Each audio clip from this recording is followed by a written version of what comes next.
जय हिंद बच्चों, आज हम कक्षा 12वीं विषय व्यवसाय अध्ययन का चौथा अध्याय पढ़ेंगे।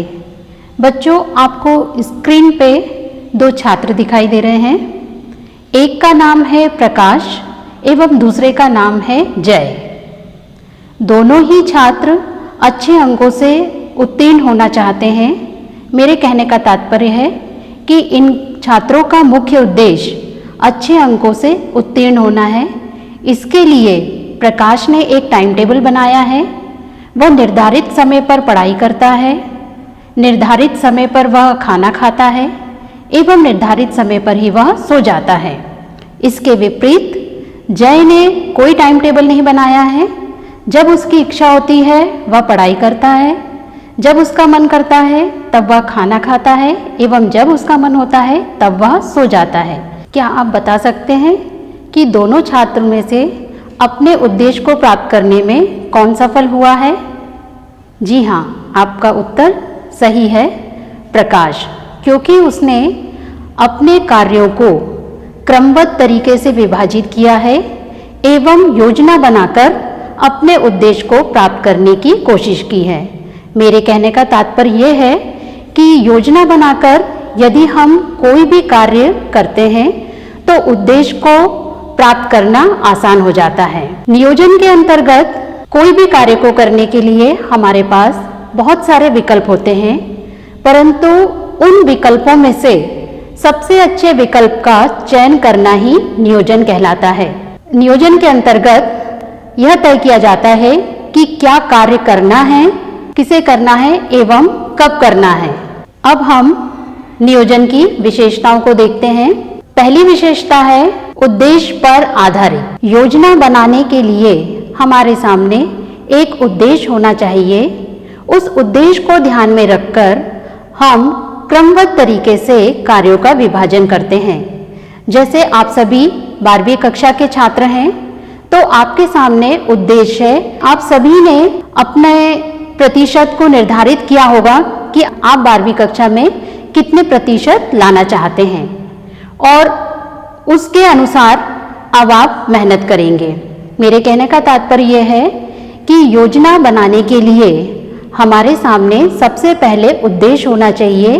उस उद्देश्य को ध्यान में रखकर हम कार्यों को क्रमबद्ध तरीके से विभाजित करते हैं एवं उसी योजना के अनुसार हम हमारे उद्देश्य को प्राप्त करने की कोशिश करते हैं। इसकी दूसरी विशेषता है पूर्व अनुमान पर आधारित। योजना बनाने के लिए हम पूर्व में ही अनुमान लगाते हैं कि क्या स्थिति हमारे सामने आ सकती है या कौन सी घटना हमारे सामने आ सकती है जिसका कि हमें सामना करना पड़ सकता है।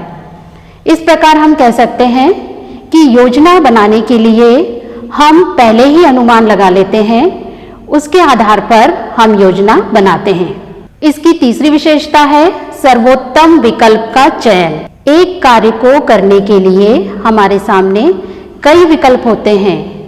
उन विकल्प में से सबसे अच्छे विकल्प का चयन करना ही नियोजन है। जैसे अच्छे अंक लाने के लिए कई बच्चे सेल्फ स्टडी पे ज़्यादा फोकस करते हैं, कुछ बच्चे कंबाइंड स्टडी पर ज़्यादा फोकस करते हैं। उस उद्देश्य को प्राप्त करने के लिए हमारे पास कई विकल्प हैं, पर उन विकल्प में से जो सबसे अच्छा विकल्प है उसका चयन करना नियोजन कहलाता है। अगली विशेषता है सर्वव्यापकता। अतः नियोजन की आवश्यकता हमें सिर्फ व्यवसाय में ही नहीं पड़ती, बल्कि छोटी संस्था हो या बड़ी संस्था हो, सभी में नियोजन की आवश्यकता पड़ती है। उदाहरण के लिए एक विद्यालय भी वर्ष भर के लिए अपनी योजना तैयार रखता है। जैसे कब वह तिमाही परीक्षा लेगा, कब छमाही परीक्षा की डेट निर्धारित करनी है या वार्षिक परीक्षा कब होगी। इसी के साथ साथ जो भी उत्सव विद्यालय में किए जाने हैं उसकी भी योजना पहले से ही बनाई जाती है। अगली विशेषता है प्राथमिक कार्य। नियोजन को प्रबंधन का प्राथमिक कार्य माना गया है, क्योंकि उद्देश्य प्राप्त करने के लिए सबसे पहले हमें योजना तैयार करनी पड़ती है, उसके बाद बाकी के कार्य जैसे संगठन नियुक्ति आदि की जरूरत पड़ेगी। इसकी अगली विशेषता है बौद्धिक एवं मानसिक प्रक्रिया। नियोजन को हम बौद्धिक एवं मानसिक प्रक्रिया इसलिए कहते हैं क्योंकि इसके अंतर्गत हमारे पास एक काम को करने के लिए बहुत सारे ऑप्शंस होते हैं। उन विकल्प में से सबसे अच्छे विकल्प का चयन करना होता है, जो कि अपने आप में एक कठिन कार्य है। अब आगे हम नियोजन के उद्देश्य को समझते हैं। पहला उद्देश्य है जानकारी प्रदान करना। नियोजन के अंतर्गत हमारी जो भी रूपरेखा या योजना हमने तैयार की है, उसकी जानकारी कार्यालय में कार्य करने वाले समस्त कर्मचारियों को देना आवश्यक है, क्योंकि योजना यदि स्पष्ट होगी तो सभी कर्मचारी समय पे अपना कार्य पूर्ण कर सकेंगे। दूसरा उद्देश्य है लक्ष्य प्राप्त करना।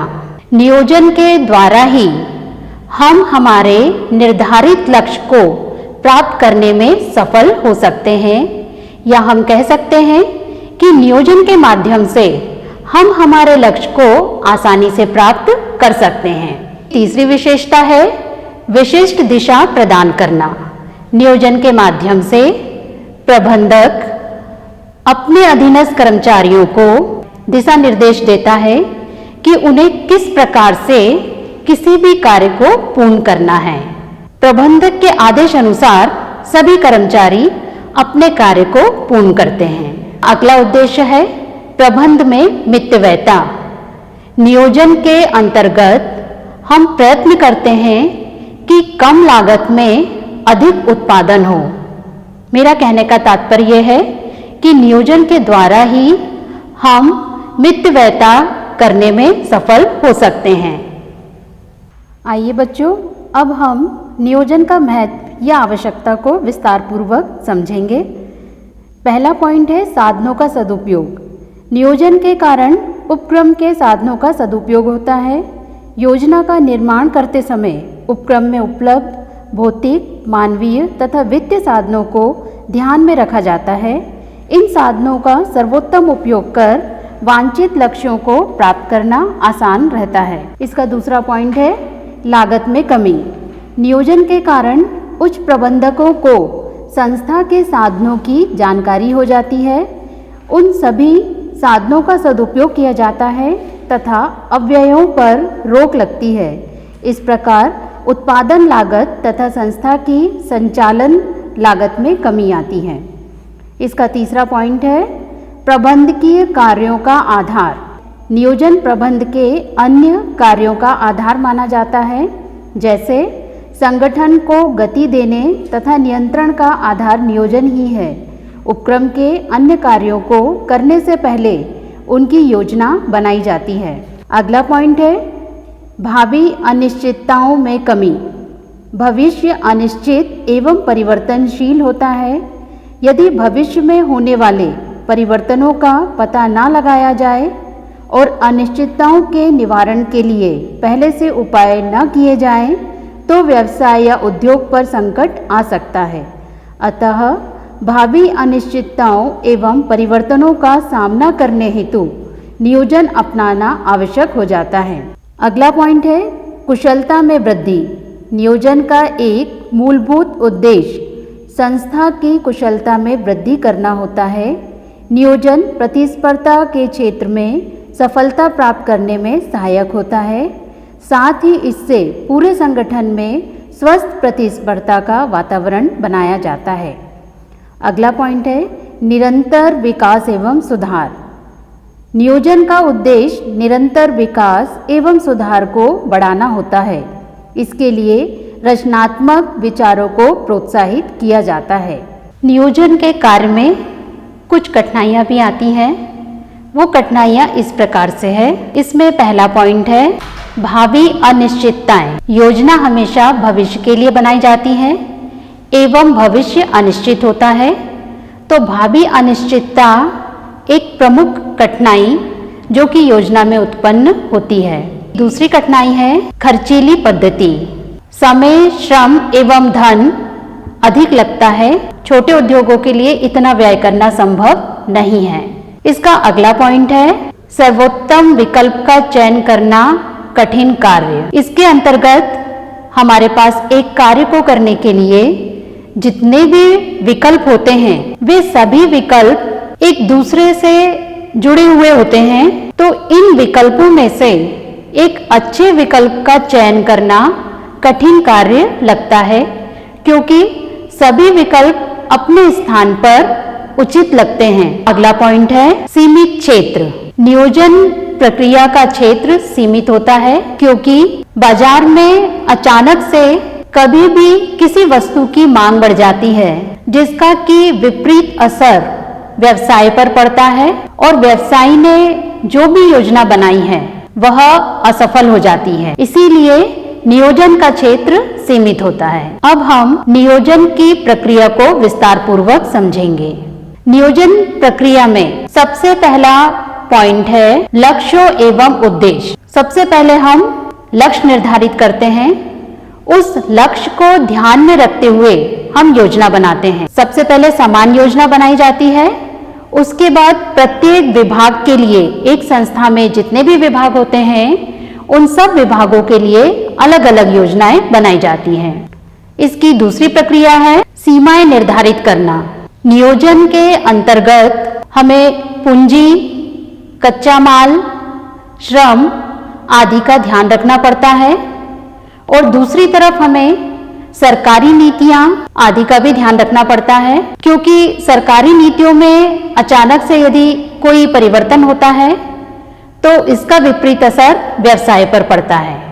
उदाहरण के लिए कंपनी अपने व्यवसाय का विस्तार करना चाहती है तो इसके लिए पूंजी, कच्चा माल, मशीनें आदि का पूर्व अनुमान लगाना होगा। इसी प्रकार सरकारी नीति, ब्याज की दर, बाजार, परिवहन आदि के विषय में भी पूर्व अनुमान लगाना आवश्यक है। इसका तीसरा पॉइंट है विभिन्न विकल्पों का निर्धारण। नियोजन प्रक्रिया के अंतर्गत एक काम को पूरा करने के लिए हमारे पास कई विकल्प होते हैं। हमें विचार करना पड़ता है कि उनमें से हम किस विकल्प को उचित माने और उसके अनुसार कार्य प्रारंभ करें। इसका अगला पॉइंट है मूल्यांकन एवं सर्वोत्तम का चुनाव। जब हम योजना या जब हम नियोजन प्रक्रिया प्रारंभ करते हैं उस समय पर सभी विकल्प हमें उचित लगते हैं, परंतु कार्य को या उद्देश्य को प्राप्त करने के लिए हमें किसी एक विकल्प का चयन करना होता है। कार्य करने के लिए जितने भी विकल्प होते हैं उनमें से सबसे अच्छे विकल्प का चयन किया जाता है और उसी के अनुसार फिर कार्य किया जाता है। इसका अगला पॉइंट है योजना हेतु उप योजनाएं तैयार करना। हम जो भी मुख्य योजना बनाएंगे उसके साथ साथ हमें सहयोगी योजनाएं भी बनाना होता है, क्योंकि सहयोगी योजनाओं के मदद से मुख्य योजना या उद्देश्य को प्राप्त करना अधिक आसान हो जाता है और आसान तरीके से हम हमारे उद्देश्य को प्राप्त कर सकते हैं। इसका अगला पॉइंट है क्रियाओं का चयन करना। योजनाओं के अंतर्गत अलग अलग कार्य करने होते हैं और ये विभागों के अनुसार हमें तय करना होता है कि कौन सा विभाग कौन सा कार्य करेगा, और जब हम ये तय कर लेते हैं तो इसी के अनुसार हम कर्मचारियों की नियुक्ति करते हैं, जिससे कि सही पद पर सही कर्मचारी का चयन हो सके। इसका अगला पॉइंट है क्रियाओं के समय तथा क्रम का निर्धारण। योजना प्रक्रिया में जो भी कार्य किए जाते हैं उन कार्यों को क्रमबद्ध तरीके से विभाजित किया जाता है। इसमें यह तय किया जाता है कि कौन सा कार्य सबसे पहले करना है, उसके बाद दूसरे नंबर पे कौन सा कार्य किया जाएगा। उदाहरण के लिए सबसे पहले हमें क्रय विभाग के द्वारा जानकारी प्राप्त करनी होती है कि जितना भी कच्ची सामग्री निर्धारित की गई थी वह सामग्री खरीदी गई है या नहीं।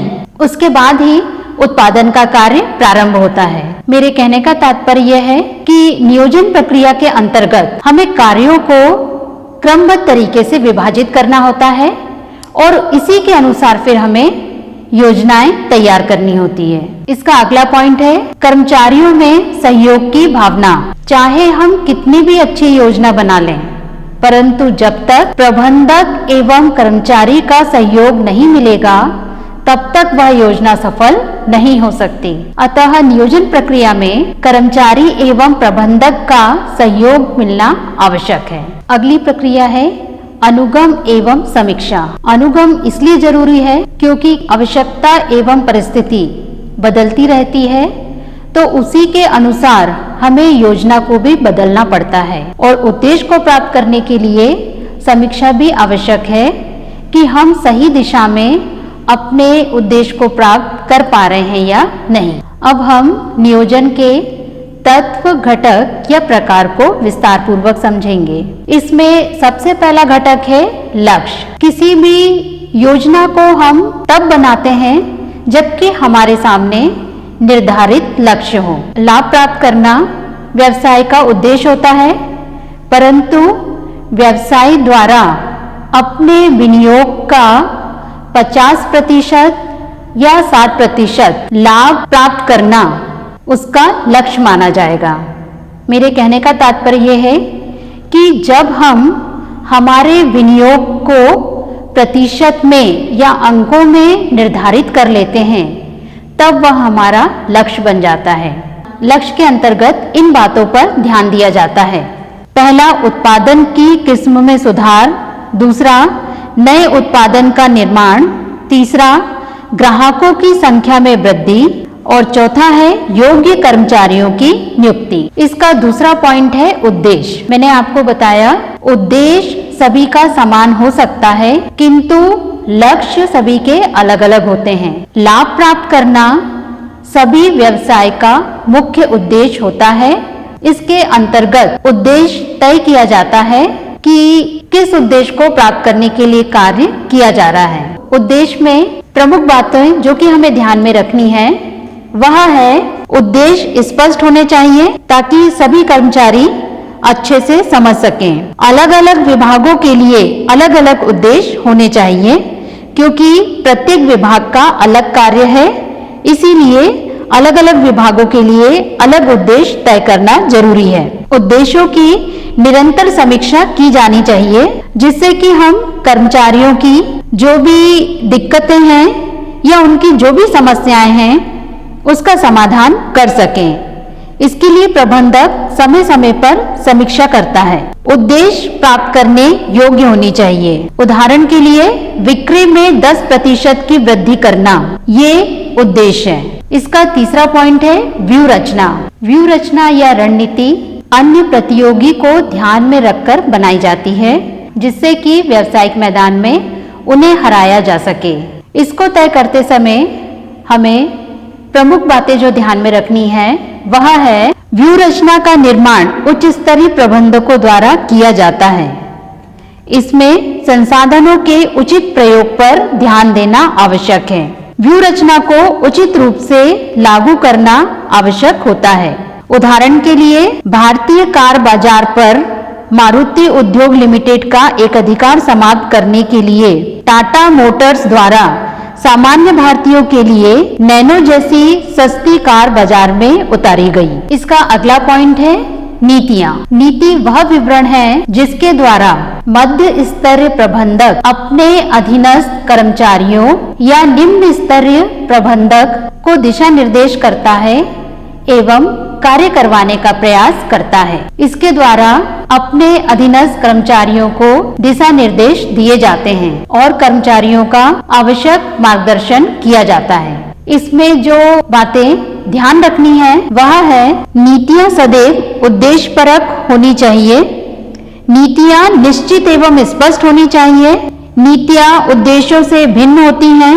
नीतियाँ अधिकार क्षेत्र निश्चित करती हैं। इसका अगला पॉइंट है कार्यविधियां।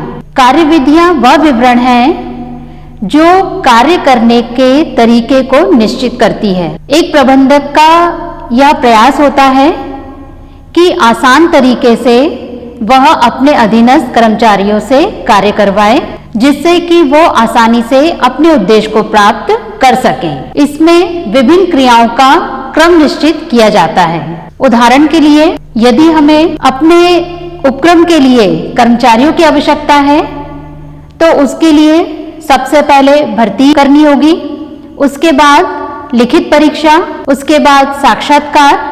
इस प्रकार से क्रम निश्चित किया जाता है और उचित पद पर उचित कर्मचारी का चयन किया जाता है। क्रमशः भर्ती, चयन, लिखित परीक्षा, बुद्धि परीक्षा, साक्षात्कार, प्रशिक्षण आदि प्रक्रियाओं को अपनाया जाएगा।